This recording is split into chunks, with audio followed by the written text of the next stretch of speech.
The new atheism has become a laughingstock, and I mean that literally. People are literally laughing at the motherlode of dumb ideas, the new atheism. If you don't know what the new atheism is, it's atheism with a severe attitude problem, a very poor grasp of human nature, and what I can only call communal narcissistic personality disorder. Atheists 30 or 40 years ago usually didn't care much about what other people believed. But when the new atheists came along after 9/11, people like Richard Dawkins and Christopher Hitchens and Sam Harris convinced a generation of young atheists that religion is about to destroy the world unless atheists put an end to it by spending every waking moment on social media typing, "Sky Daddy, Sky Daddy, Sky Daddy, Sky Daddy, Sky Daddy." But the new atheism came with a powerful and testable prediction. The prediction was this: if we can just get millions of people to abandon Christianity in the West, Western society will become more rational, more scientific, more enlightened. So, to test this prediction, millions of people left Christianity. Did society become more rational, more scientific, more enlightened? No, the Western world went completely insane. And people are starting to notice. In a recent interview with on-again, off-again, richest man in the world, Elon Musk, Jordan Peterson presented his hypothesis about what happens when a predominantly Christian society starts to abandon Christian monotheism. Spoiler alert, he doesn't think that abandoning Christian monotheism is going to make society more rational, more scientific, more enlightened. Okay, so imagine this. Imagine that there's a unity of moral purpose that is conceptualized in the traditional writings as what should be put in the highest place. So it's God, and in the final analysis, it's ineffable. But it is a fundamental unification of monotheism. Christian monotheism provides a unity of moral purpose. There's a standard of good and bad, right and wrong. There's something to aim towards. There's the sacrificial love of Jesus as an ideal.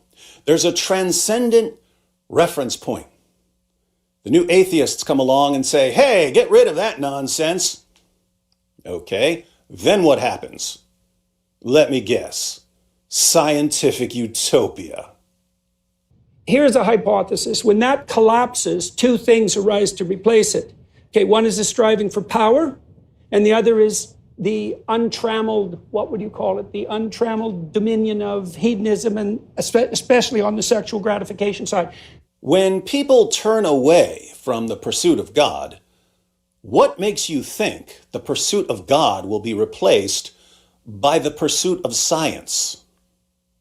That could be true for some people living in the ivoriest of ivory towers, Oxford. But here on planet reality, when people turn away from the pursuit of God is replaced by the pursuit of power or pleasure. So it's like if there's no ultimate unity that's future and community oriented, that's predicated on sacrifice, you get a dissolution immediately into the next two contenders for domination. And one is, it's about me, buddy, and get the hell out of the way. And aligned with that is, not only is it about me, it's about me, what would you say, subjugated to my most base whims, because why would I want power except to do exactly what the hell I want whenever I want to? Peterson put this forward as a hypothesis. If you abandon God, God will be replaced by power or by pleasure. The hypothesis of the new atheists was that if you abandon God, God will be replaced by science or reason. Look around you and tell me which hypothesis has massive confirmation and which hypothesis has massive disconfirmation. Are people striving for more careful and accurate reasoning about the world they live in? Or are they striving for more power and control over others and more unrestrained satisfaction of their desires? And the new atheists think Christians are the ones with a delusion? And so part of the problem with the idea of people like Dawkins, so Dawkins and the atheists presume that... I've had many conversations with Dawkins over the years. You have, eh? Oh, yeah. Oh, we're going to do a podcast together, okay, which I'm very looking forward to. Oh, I'm looking forward to that too. Imagine spending decades of your life blasting away at Christianity, only to wake up one day and finally realize that you played a crucial role in destroying your own culture and your own country. But on the bright side, if people didn't dedicate their entire lives to attacking Christianity, they might not have anything to regret when they see their civilization come crashing to the ground. But I'm very curious about this issue because his idea, and it's kind of an Enlightenment idea, is that we dispensed with the idiot superstition of the past, then everyone would become, Baconian rationalists. And that seemed, yeah. Unfortunately not. Why did Elon Musk laugh? We dispensed with the idiot superstition of the past, then everyone would become, Baconian rationalists. And that seemed, yeah. How does Elon Musk, who doesn't really believe in Christianity, instantly recognize the ridiculousness, the idiocy, the insanity of the new atheist position? I'm not sure. I don't know if he's always had a greater understanding of human nature than the new atheists, who have none, or if he just gets it now because he's seen what's happened over the past 2 decades. Either way, one of the core beliefs of the new atheists is now something for people to laugh at because it's embarrassingly stupid. On a side note, Peterson says that Dawkins thought that when people abandoned religion, they would become Baconian rationalists. I wouldn't consider Francis Bacon a rationalist, at least not in the philosophical sense of rationalist versus empiricist. Bacon is sometimes called the father of empiricism. He's one of the pioneers of the scientific method.